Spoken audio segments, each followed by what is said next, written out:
លោកស្រីអ្នកនាងកញ្ញាទូទៅស្នេហ៍ជនជាទីគោរពកម្មវិធីផ្សព្វផ្សាយច្បាប់ស្ដីអំពីក្រមនីតិវិធីព្រហ្មទណ្ឌនៃព្រះរាជាណាចក្រកម្ពុជាបានវិលមកជួបលោកអ្នកនាងជាថ្មីទៀតហើយដោយដែលបាននាងខ្ញុំជម្រាបជូនកាលពីកម្មវិធីលើកមុនថានៅក្នុងថ្ងៃនេះយើងសូមលើកយកប្រធានបទមួយស្ដីអំពីសិទ្ធិរបស់ភាគីនៅក្នុងរឿងក្តីព្រហ្មទណ្ឌចាប់បន្ទាប់ពីលោកអ្នកបានជ្រាបអំពីបែបបទតកតងទៅនឹងបណ្ដឹងក្នុងរឿងក្តីព្រហ្មទណ្ឌហើយសិទ្ធិរបស់ភាគីនៅក្នុងរឿងក្តីព្រហ្មទណ្ឌក៏ជាបញ្ហាសំខាន់ដែរដែលទូទាំងនិកជននិងប្រជាពលរដ្ឋយើងទាំងអស់គួរតែស្វែងយល់ឲ្យបានជ្រាបច្បាស់ថាតើនៅក្នុងរឿងក្តីព្រហ្មទណ្ឌនេះជនល្មើស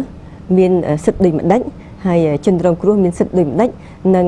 មន្ត្រីដែលធ្វើការខាងផ្នែកច្បាប់មានសិទ្ធិដូចម្ដេចចាដោយនៅក្នុងថ្ងៃនេះយើងមានការចូលរួមពីសំណាក់អាដាមវាគ្មិនដែលជាមន្ត្រីនៅក្រសួងយុតិធម៌មកបកស្រាយជូនចាគឺមានអាដាមកើតរិទ្ធជំរាបសួរចាអាដាមកើតរិទ្ធគឺជាអនុរដ្ឋលេខាធិការនៃក្រសួងយុតិធម៌អាដាមភៅសំភីជំរាបសួរអា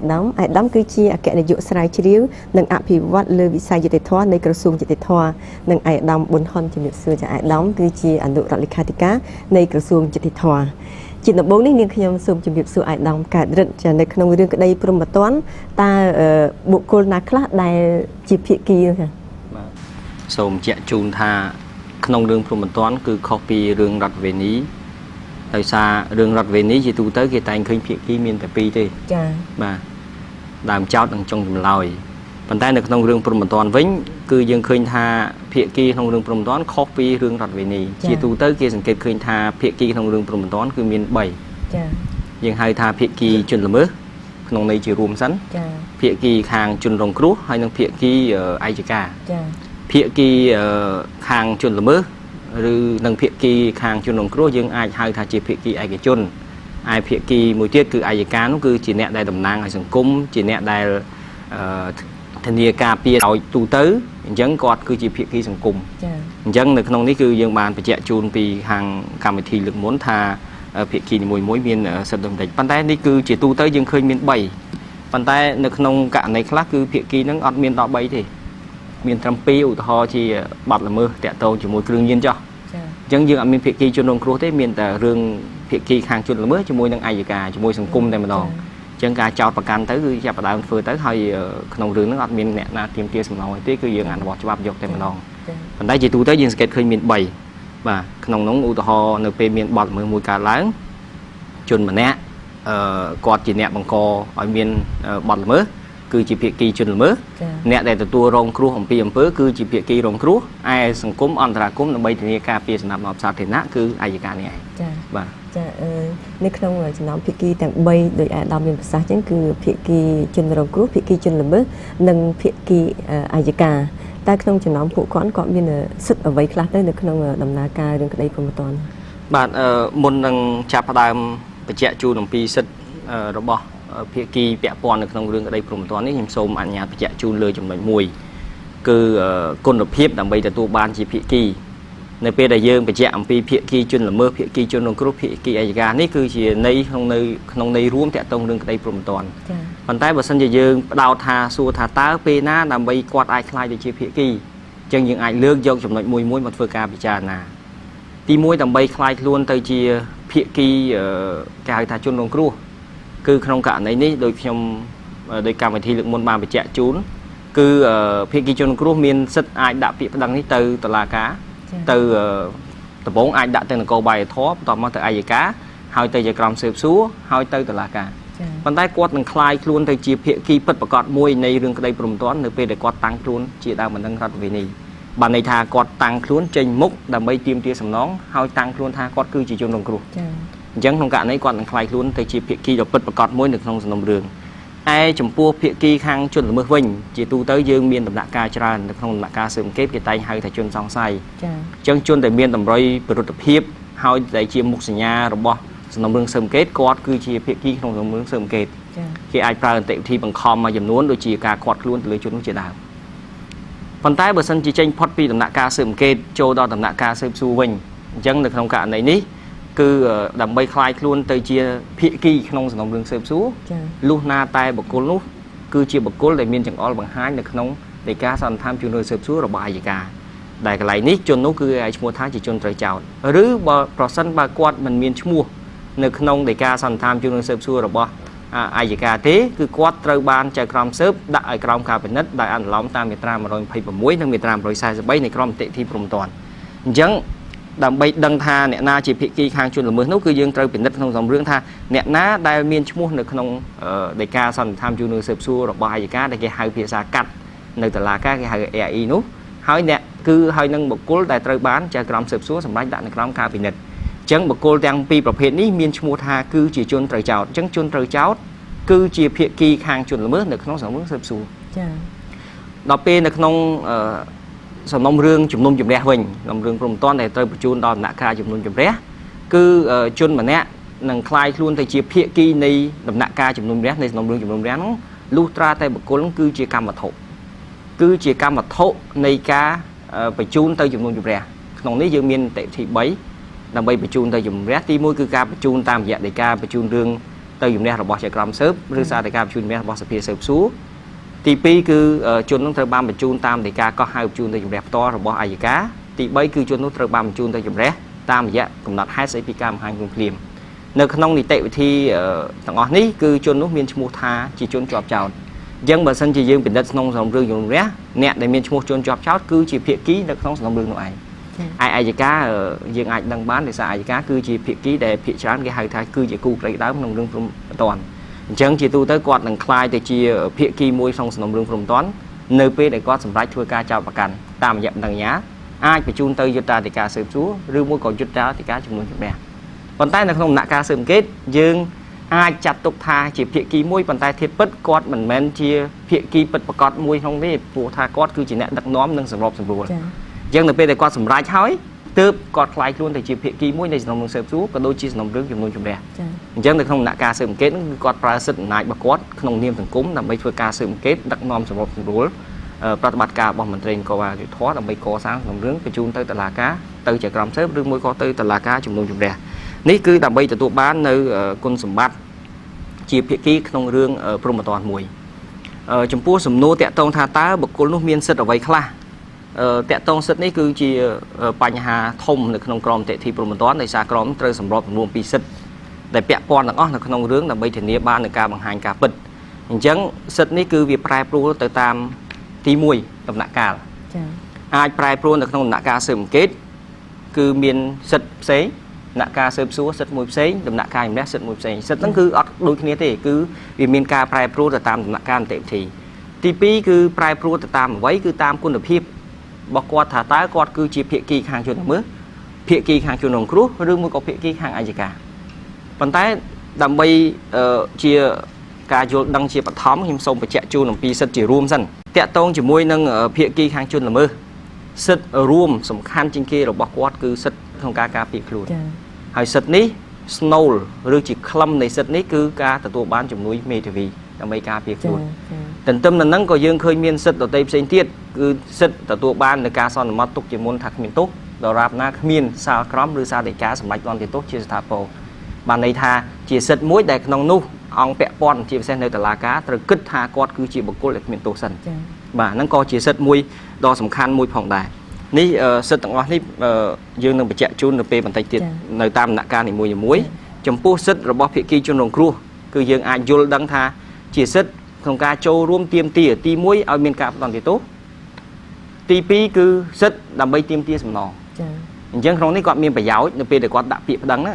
អាចទៅនគរបាលឬទៅអัยការគាត់មានប្រយោជន៍ដើម្បីជំរុញឲ្យអัยការធ្វើការចោទប្រកាន់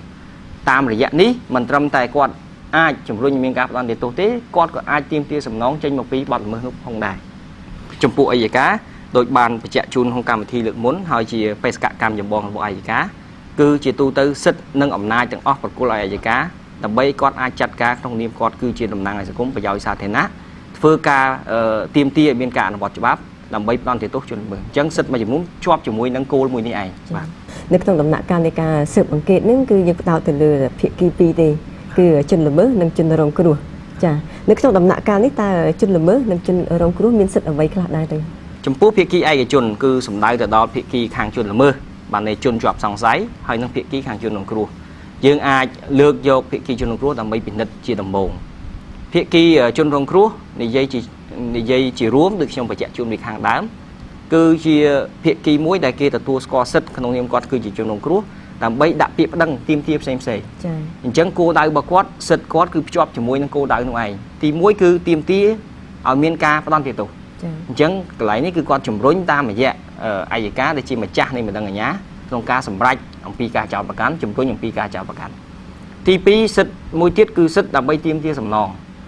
chẳng còn miền bờ giáoในពេលដែលមានការចោទប្រកាន់គាត់ចូលរួមក្នុងនីតិវិធីហើយគាត់ទាមទារសំណងការខូចខាតដែលកើតមានឬបណ្ដាលមកពីបទល្មើស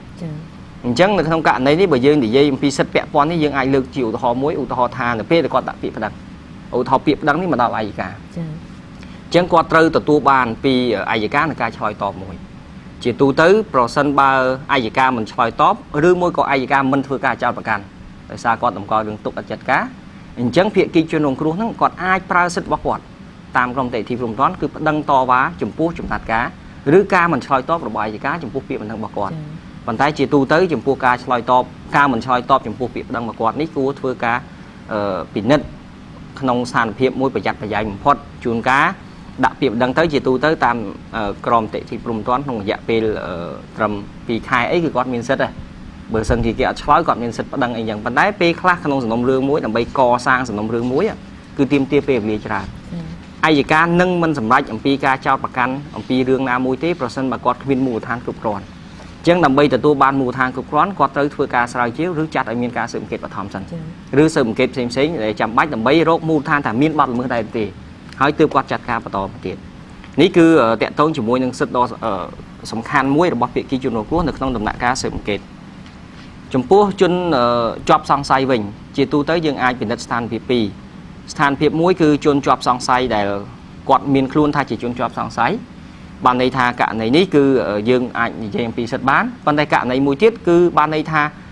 គ្មានមុខសញ្ញាជនសង្ស័យទេហើយអัยការគាត់ចាត់ការទៅលើបណ្ដឹងអាជ្ញាតែម្ដងឧទាហរណ៍ជាតកម្មមួយកើតឡើង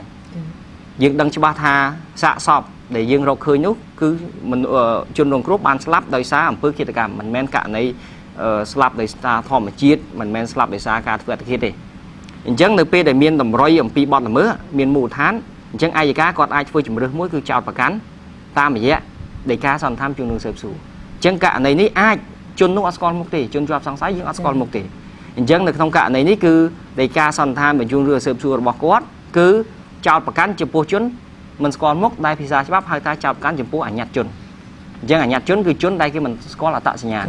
អញ្ចឹងនៅក្នុងសារភាពនេះគឺយើងឃើញថាអត់មានភាគីនៃជនភាគីជនល្មើសខាងជនល្មើសហ្នឹងនៅក្នុងដំណាក់កាលស៊ើបអង្កេតទេប៉ុន្តែមួយទៀតអត់ទេឧទាហរណ៍ដូចជាបទល្មើសជាក់ស្ដែងជនល្មើសត្រូវបានចាប់ខ្លួនឬមួយក៏ករណីផ្សេងទៀតដែលក្នុងនោះមានតម្រុយចង្អុលអំពីអត្តសញ្ញាណរបស់បុគ្គលណាមួយអញ្ចឹងការស៊ើបអង្កេតអាចផ្ដោតឬអាចបង្វែរមុខសញ្ញាចំគាត់អញ្ចឹងគាត់នឹងคล้ายទៅជាភាគីមួយដែលត្រូវការពារខ្លួនដែរដោយសារចាប់ដើមមានការកសាងក្នុងរឿងចំពោះគាត់ខ្ញុំសូមលើកដោយត្រួសត្រាសអំពីសិទ្ធិរបស់គាត់នៅក្នុងដំណាក់កាលស៊ើបអង្កេតហើយសិទ្ធិធំៗនោះមានមួយចំនួនដូចតទៅហើយពេលខ្លះភ្ជាប់ជាមួយនឹងការខាត់ខ្លួនទៀតផងសិទ្ធិធំជាងគេដូចបានជម្រាបជូនខាងលើគឺសិទ្ធិក្នុងការការពារខ្លួនហើយសិទ្ធិនេះគឺសិទ្ធិទទួលបានជំនួយមេធាវីជាទូទៅសិទ្ធិនេះគាត់អាចមានមេធាវីនេះនៅគ្រប់ពេលទាំងអស់ប៉ុន្តែបើសិនជាពាក់ព័ន្ធជាមួយនឹងការខាត់ខ្លួនប្រសិនបើពាក់ព័ន្ធជាមួយការខាត់ខ្លួនយោងតាមក្រមនីតិវិធីព្រហ្មទណ្ឌគឺគាត់អាចប្រស័យតាក់ទងជាមួយនឹងមេធាវីរបស់គាត់នោះបានក្រោយពេលដែលការខាត់ខ្លួនកន្លងផុតទៅ24ម៉ោងអញ្ចឹងផុតរយៈពេល24ម៉ោងនៃការខាត់ខ្លួនគឺភាគីនោះមានសិទ្ធិស្នើសុំសន្ទនាជាមួយមេធាវីរបស់គាត់ហើយការសន្ទនានេះគឺត្រូវធ្វើក្នុងលក្ខខណ្ឌសម្ងាត់ហើយជាទូទៅគាត់អាចសន្ទនាបានរយៈពេល30នាទីហើយចំណុចនេះគឺកម្មវិធីលើកមុនយើងបានបញ្ជាក់ជូនអស់ហើយសិទ្ធិផ្សេងទៀតពាក់ព័ន្ធជាមួយសិទ្ធិការពារខ្លួននឹងដូចគ្នាគឺសិទ្ធិក្នុងការឆ្លើយឬមិនឆ្លើយទៅនឹងសំណួរចំណុចនេះថ្មីត្បិតតែក្រមនីតិវិធីព្រហ្មទណ្ឌមិនចែងឲ្យច្បាស់លាស់ក៏ពិតមែនប៉ុន្តែវាគឺជាសិទ្ធិមួយដោយសារតែគ្មានករណីណាមួយដែលជនម្នាក់ត្រូវបានគេបង្ខំដើម្បីទទួលយកចម្លើយឡើយអញ្ចឹងមានន័យថាម៉េចបើសិនជាគាត់មិនឆ្លើយគឺជាសិទ្ធិរបស់គាត់បាទបើគាត់មិនឆ្លើយគឺជាសិទ្ធិរបស់គាត់ដូច្នេះมันអាចប្រើវិធីបង្ខំឧទាហរណ៍ដូចជាទរណកម្មដើម្បីបង្ខំគាត់ឲ្យផ្ដល់ចម្លើយទេប៉ុន្តែបើគាត់ស្ម័គ្រចិត្តឆ្លើយដោយខ្លួនឯងគឺករណីនេះគឺអាចធ្វើទៅបាន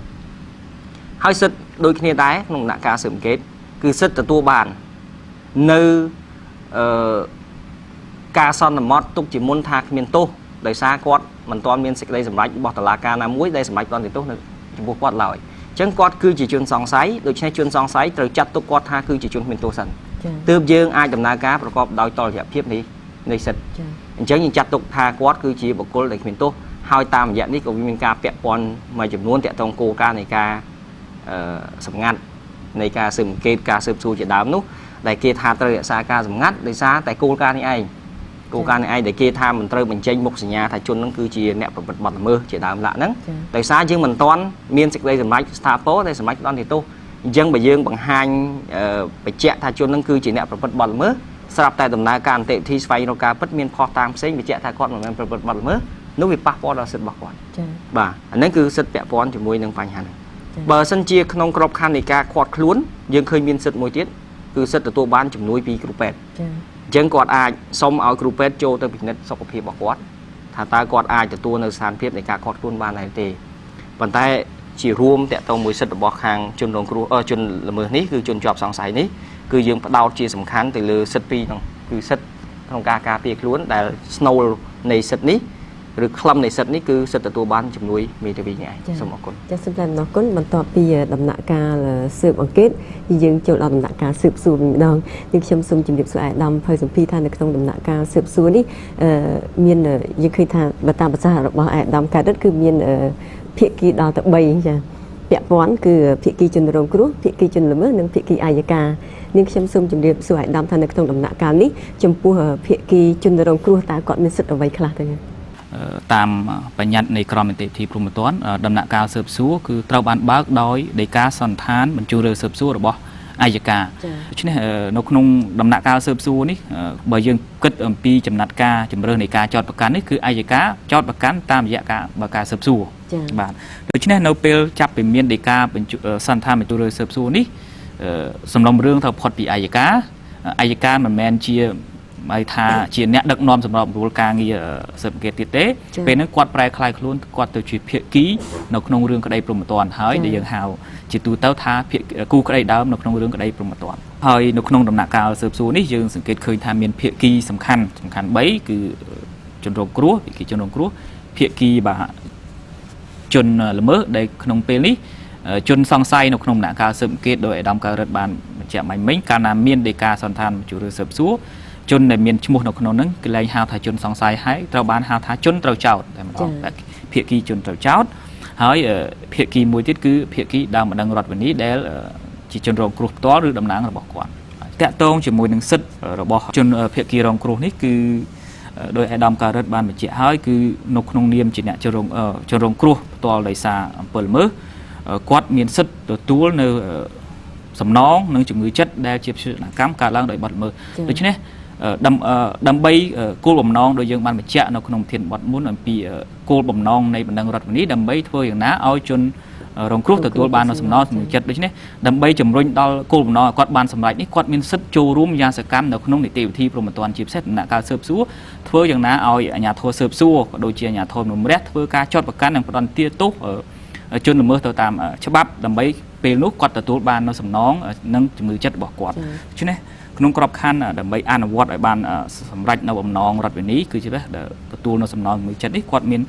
សិទ្ធិសំខាន់មួយចំនួនដែលកំណត់នៅក្នុងក្រមនីតិវិធីព្រហ្មទណ្ឌទីហោថាសិទ្ធិស្នើសុំឲ្យបំពេញកិច្ចនៃការស៊ើបសួរបានន័យថាគាត់មានសិទ្ធិស្នើសុំឲ្យចក្រមស៊ើបសួរបំពេញកិច្ចណាមួយដែលមានប្រយោជន៍សម្រាប់របស់គាត់ឧទាហរណ៍ដូចជាស្នើសុំឲ្យស្ដាប់ចម្លើយគាត់ស្ដាប់ចម្លើយសាកសីសួរចម្លើយជនត្រូវចោទធ្វើការសួរតទល់គ្នាឬក៏ធ្វើការចុះពិនិត្យទៅដល់កន្លែងកើតហេតុហើយក្រៅពីនេះទៀតគឺដើម្បីផលប្រយោជន៍ការពារនៅសិទ្ធិរបស់គាត់បើគាត់ក៏មានយល់ឃើញថាផលប្រយោជន៍គាត់មានសិទ្ធិស្នើសុំឲ្យចក្រមស៊ើបសួរធ្វើកសលវិច័យហើយនៅពេលដែលកសលវិច័យផលិតផលនៃកសលវិច័យគាត់មានការសង្ស័យគាត់មានសិទ្ធិស្នើសុំឲ្យធ្វើកសលវិច័យបន្ថែមឬក៏ធ្វើបតិកសលវិច័យហើយសិទ្ធិទាំងពីរនេះគឺក្នុងករណីដែលចក្រមស៊ើបសួរបដិសេធគាត់មានសិទ្ធិប្តឹងតវ៉ាទៅសភាស៊ើបសួរនៃសាលាតដើម្បីឲ្យសម្រេចអំពីករណីនេះដូច្នេះយើងឃើញថាសិទ្ធិរបស់គាត់សំខាន់ត្រូវបានកំណត់នៅក្នុងក្រមនីតិវិធីបានន័យថាធ្វើយ៉ាងណាជំរុញដំណើរការនៃការស៊ើបសួរឲ្យបានឆាប់រហ័សប្រមូលភស្តុតាងឲ្យបានត្រឹមត្រូវតាមច្បាប់ដើម្បីឈានទៅដល់ការដំណាក់កាលជំនុំរះផ្ដន្ទាទោសតាមច្បាប់កំណត់ហើយពេលនោះគាត់ ទទួលនៅការសម្រេចអំពីសំណងរដ្ឋវិន័យនេះជាគោលដៅចុងក្រោយរបស់គាត់ហើយក្រៅពីនេះដើម្បីជំរុញធានាភាពឆាប់រហ័សនៃនីតិវិធីក្នុងការស៊ើបសួរនេះច្បាប់ក៏បានកំណត់ឲ្យគាត់មានសិទ្ធិប្តឹងសុំបិទសំណុំរឿងបានថាបើសិនជារយៈពេល1ឆ្នាំកន្លងផុតទៅគិតពីថ្ងៃដែលគាត់តាំងខ្លួនជាដើមម្ដងរដ្ឋវិន័យទីហៅថាគាត់តាំងខ្លួនជាដើមម្ដងរដ្ឋវិន័យតាមរយៈផ្លូវអន្តរាគមន៍គេរាប់ពេលដែលគាត់តាំងខ្លួនជាដើមម្ដងរដ្ឋវិន័យ1ឆ្នាំគាត់មានសិទ្ធិប្តឹងឲ្យចៅក្រមស៊ើបសួរធ្វើការបិទការស៊ើបសួរដើម្បីសម្រេចឲ្យបានឆាប់រហ័សថាតើជនត្រូវចោទហ្នឹងមានតម្រុយពីរដ្ឋភាពគ្រប់គ្រាន់អាចធ្វើការផ្តន្ទាតុលាការផ្តន្ទាទោសដើម្បីគាត់ពេលហ្នឹងតុលាការអាចផ្តន្ទាទោសបានឆាប់រហ័សគាត់មានសិទ្ធិទទួលនៅសំណងរដ្ឋវិន័យដូច្នេះក្នុងករណីដែលចៅក្រមស៊ើបសួរមិនសម្រេចតាមការស្នើសុំរបស់គាត់នេះគាត់មានសិទ្ធិប្តឹងទៅសភាស៊ើបសួរទៀតដូច្នេះគាត់ថាគឺគោលដៅបំណងរបស់គាត់ជំរុញនីតិវិធីនៃការស៊ើបសួរហ្នឹងឲ្យបានឆាប់រហ័សចា៎ហើយក្រៅពីនោះទៀតនៅក្នុងក្របខ័ណ្ឌធានានៅសិទ្ធិរបស់គាត់ហ្នឹងគឺបានន័យថាគាត់មិនត្រឹមតែជំរុញមានគោលដៅជំរុញនីតិវិធីស៊ើបសួរបានឆាប់រហ័សទេនៅក្នុងដំណាក់កាលស៊ើបសួរហ្នឹងគាត់មានសិទ្ធិតាំងពិនិត្យអំពីនិយត្តភាពនៃកិច្ចនៃការស៊ើបសួរគាត់យល់ឃើញថាកិច្ចដែលបានស៊ើបសួរដែលធ្វើឲ្យចៅក្រមស៊ើបសួរនេះធ្វើឡើងដោយមានភាពមិនប្រក្រតីហើយប៉ះពាល់ដល់ផលប្រយោជន៍របស់គាត់មានសិទ្ធិប្តឹងសុំមូលភាពនៃកិច្ចស៊ើបសួរនេះទៅសភាស៊ើបសួរនៃសាលាតដែលបានកំណត់នៅក្នុងមាត្រា253ហើយជាពិសេសមាត្រា268ដែលនិយាយអំពីសិទ្ធិរបស់គាត់ក្នុងការប្តឹងទៅសភាស៊ើបសួរក្នុងករណីដែលចៅក្រមស៊ើបសួរបដិសេធនឹងការស្នើសុំរបស់គាត់មានសិទ្ធិប្តឹងទៅសភាស៊ើបសួរទាស់ហើយចំណុចមួយចុងក្រោយទៀតតាក់ទងចំណាត់ការចុងក្រោយរបស់ចៅក្រមស៊ើបសួរនៅពេលដែលធ្វើការបិទការស៊ើបសួរតាមរយៈដីកាដំណោះស្រាយដីកាដំណោះស្រាយមានរូបភាពជាដីកាលើកលែងចោទប្រកាន់ឬដីកាបញ្ជូនទៅជំរះផ្ទាល់កាលណាចៅក្រមស៊ើបសួរបិទការស៊ើបសួរតាមរយៈដីកាលើកលែងចោទប្រកាន់ដូច្នេះជនដើមម្ដងរដ្ឋវិន័យជាជនរងគ្រោះហ្នឹងតំណាងជនរងគ្រោះគាត់យល់ថាផលប្រយោជន៍របស់គាត់ត្រូវបានប៉ះពាល់ពីព្រោះថាបើសិនជាលើកលែងចោទប្រកាន់គ្មានបទល្មើសគាត់ក៏មិនអាចទទួលសំណងរដ្ឋវិន័យដូច្នេះសិទ្ធិរបស់គាត់មានសិទ្ធិប្តឹងតវ៉ាទៅសភាស៊ើបសួរនៃសាលាតទៀតចានៅក្នុងដំណាក់កាលនៃការស៊ើបសួរនេះដែរចំពោះភាគីត្រូវចោទវិញតើគាត់មានសិទ្ធិអ្វីខ្លះដែរហ្នឹងបាទចំណែកភាគីជនត្រូវចោទនេះគឺមានបទបញ្ញត្តិជាច្រើននៃក្រមនីតិវិធីព្រហ្មទណ្ឌនេះត្រូវបានរៀបចំឡើង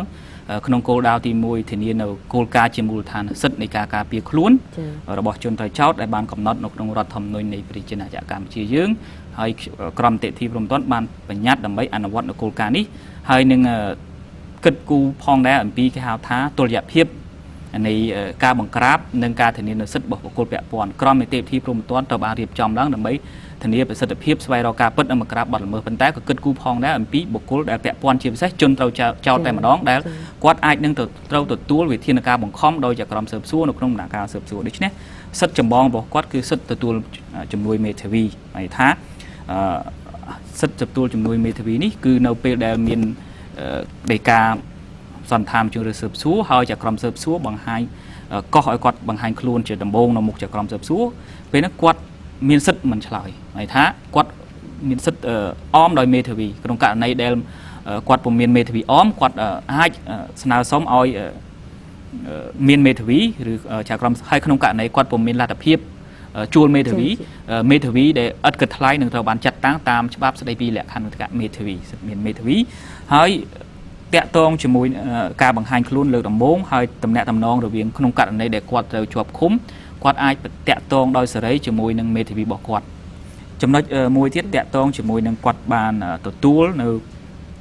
គោលការណ៍សម្ងាត់នៃការស៊ើបសួរដើម្បីការពារនៅកិត្តិយសសេចក្តីថ្លៃថ្នូររបស់គាត់ជាបឋមហើយក៏គោរពឲ្យបានផងដែរនៅគោលការណ៍ការសន្មត់ជាមុនថាមនុស្សអត់ទោសលុះតាតែលកឹកណាមិនទាន់មានសេចក្តីសម្រេចផ្តន្ទាទោសជាស្ថាពរក្នុងគោលការណ៍សម្ងាត់នៃការស៊ើបសួរនេះគាត់មានផលប្រយោជន៍ផងដែរអ្វីដែលគាត់តាក់ទងជាមួយមេធាវីរបស់គាត់ទោះជាគាត់បានសារភាពប្រាប់ត្រង់មេធាវីរបស់គាត់ថាគាត់បានប្រព្រឹត្តអំពើនឹងមែនហើយការនេះជាការសម្ងាត់ហើយទោះបីថាសមត្ថកិច្ចលួចថតស្ដាប់អ្វីដែលសមត្ថកិច្ចលួចថតបាននេះมันអាចជាមូលដ្ឋានយកសិផុសតាងនៅក្នុងការជំនុំរះដោយតុលាការដើម្បីសម្រេចពីប្រវត្តិភាពរបស់គាត់ទេចំណុចនេះបានកំណត់នៅក្នុងមាត្រា321ហើយតាក់ទងជាមួយនឹងគោលការណ៍សម្ងាត់នៃការស៊ើបសួរនេះអាយដាមការ៉ិតក៏បានបញ្ជាក់ហើយអំពីគោលដៅ ពីសំខាន់ការពារកិត្តិយសសេចក្តីថ្លៃថ្នូររបស់បុគ្គលពាក់ព័ន្ធក៏ដូចជាការពារនៅគោរពឲ្យបាននៅគោលការណ៍សន្មត់ជាមុនទោសពីព្រោះថាបើសិនជាយើងធ្វើឲ្យលេចលឺជាសាធារណៈអំពីអត្តសញ្ញាណរបស់ជនត្រូវចោទវាអាចប៉ះពាល់ដល់កិត្តិយសសេចក្តីថ្លៃថ្នូរអំពីនឹងអំពីសមាហរណកម្មរបស់គាត់ទៅក្នុងសង្គមវិញក្នុងករណីដែលគាត់ត្រូវបានលើកលែងដោយតុលាការរកទៅឃើញចំនួនអត់ទោសដូច្នេះប៉ះពាល់ទំនាក់ទំនងសង្គមរបស់គាត់ចំណុចមួយទៀតវាប៉ះពាល់ដល់ប្រសិទ្ធភាពនៃការស្វែងរកភស្តុតាងផងដែរពីព្រោះថាបើសិនជាមានអ្នកដែលចូលរួមក្នុងការប្រព្រឹត្តបទល្មើសជាមួយជនត្រូវចោទឃើញជនត្រូវចោទត្រូវបានគេចាប់ខ្លួនបង្ហាញជាស្និទ្ធនេះច្បាស់ជារៀបចំបំផ្លាញភស្តុតាងនិងរត់គេចខ្លួនបាទហើយវាប៉ះពាល់ដល់ប្រសិទ្ធភាពនៃការបង្ក្រាបចំណុចមួយទៀតតាក់ទងជាមួយនឹងអនិច្ចជននៅក្នុងជនត្រូវចោទអនិច្ចជននេះច្បាប់នីតិវិធីព្រហ្មទណ្ឌនេះកំណត់ថាត្រូវតែមានមេធាវីអមជានិច្ចមានថាទោះក្នុងករណីណាក៏ដោយចាក្រមស៊ើបសួរនឹងមិនអាចសួរអនិច្ចជនដោយគ្មានវត្តមានមេធាវីបានទេចំណែកជនត្រូវចោទដែលជានិតិជនគាត់អាចថាឆ្លើយដោយមិនចាំបាច់មានមេធាវីតាមការស្ម័គ្រចិត្តរបស់គាត់ឬក៏គាត់ចាំបាច់មានមេធាវីចាក្រមស៊ើបសួរត្រូវតែសួរដោយមានមេធាវីនេះជាគោលការណ៍ចំណុចមួយទៀតតាក់ទងសិទ្ធិនឹងប្រហាក់ប្រហែលជាមួយនឹងសិទ្ធិរបស់ជនរងគ្រោះដែរគឺសិទ្ធិស្នើសុំឲ្យចាក្រមស៊ើបសួរបំពេញកិច្ចនៃការស៊ើបសួរដែលគាត់យល់ឃើញថាមានប្រយោជន៍ដើម្បីបញ្ជាក់ពីភាពអត់ទោសបាទឥតកំហុសរបស់គាត់ឧទាហរណ៍ដូចជាស្នើសុំឲ្យចាក្រមស៊ើបសួរសួរចម្លើយគាត់សួរចម្លើយសាក្សីស្ដាប់ចម្លើយសាក្សីស្ដាប់ចម្លើយដើមបណ្ដឹងរដ្ឋនីហៅដើមបណ្ដឹងរដ្ឋនីមកសួរតទល់ជាមួយគាត់ចុះពិនិត្យដល់កន្លែងកើតហេតុហើយក្រៅពីហ្នឹងបន្ថែមដើម្បីស្វែងរកការពិតហ្នឹងមានសិទ្ធិស្នើសុំឲ្យចាក្រមស៊ើបសួរធ្វើកុសលវិច័យកាលណាការងារតាក់ទងជាមួយនឹងជំនាញដែលតម្រូវឲ្យមានអ្នកជំនាញគឺធ្វើកុសលវិច័យហើយលទ្ធផលនៃកុសលវិច័យនឹងគឺអាចត្រូវបែរថាគាត់យល់ឃើញថាมันមានប្រយោជន៍ធ្វើឡើងដោយមិនត្រឹមត្រូវគាត់អាចស្នើសុំឲ្យមានកុសលវិច័យបន្ថែមឬក៏ធ្វើប្រតិកុសលវិច័យហើយចំណុចនេះសិទ្ធិរបស់គាត់នេះបានកំណត់នៅក្នុងមាត្រា162និងមាត្រា170កំណត់ដូចនៅក្នុងករណីសិទ្ធិរបស់ជនរងគ្រោះដែរ